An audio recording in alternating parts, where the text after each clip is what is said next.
আসসালামু আলাইকুম। আজ এসেছি আমরা বাংলাদেশ থেকে অনেক দূরে, আফ্রিকার একটি প্রত্যন্ত গ্রামে। তো এখানে এসে অনেক কিছুই দেখতে পেলাম। খুবই দরিদ্র একটি দেশ এবং গ্রামটি অত্যন্ত সাদামাটা। মানুষগুলো খুবই দরিদ্র এবং সাদামাটা। তো এখানে এসে যা দেখতে পেলাম তা হচ্ছে যে এখানে গ্রামের মানুষগুলো খুবই অসহায়। দেখা গেছে যে দিনের বেলায় দুই বেলা খেতে পারে কিনা তার কোনো নিশ্চয়তা নেই। তো আমরা জাহাজ থেকে নেমে যখন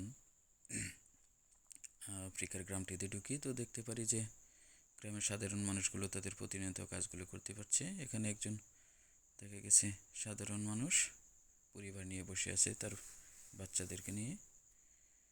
তো আমরা হেঁটে হেঁটে চলতে থাকি এবং গ্রামের বাড়িগুলোর অপরূপ দৃশ্য দেখতে থাকি।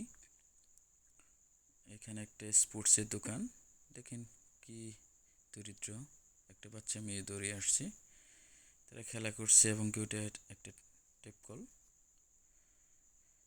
তো হাঁটতে হাঁটতে আমরা দেখতে পাচ্ছি আরও কিছু ছুটি ঘরের মতো দেখা যায়। তো একটা ধনী বাড়ি দেখা যাচ্ছে এখানে, তারা হয়তো বা ভাড়া থাকে। একটি বাজার বলা চলে গ্রামের একটা এটা। এখানে বিশাল একটা আম গাছ। তো আমার জীবনে অনেক আম খেয়েছি, তবে এই আফ্রিকার এই আমের মতো কোনো আমি খেতে পারিনি, অত্যন্ত সুমিষ্ট। আর এখানে একটা সুপার শপ দেখতে পেলাম, খুবই আধুনিক।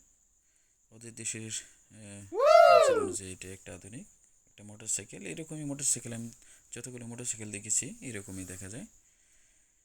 আর হচ্ছে সুপার শপ, দেখা যায় কোনো কিছু কেনা যায় কিনা। তো আমাদের কাঙ্ক্ষিত কোনো কিছুই পেলাম না এখানে, তাই কেনা হলো না।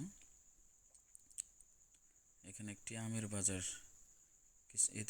এদেশে আসলে মূলত মহিলারাই যে কোনো কেনাকাটা করে থাকে। অত্যন্ত বড় এবং সুস্বাদু আম এগুলো, অত্যাধিক বড়। দেখা গেছে যে একটা 1 কেজির মতো হয়ে যায় এগুলো। আমরা কিছু আম কিনে নেব এখান থেকে, খুবই মিষ্টি।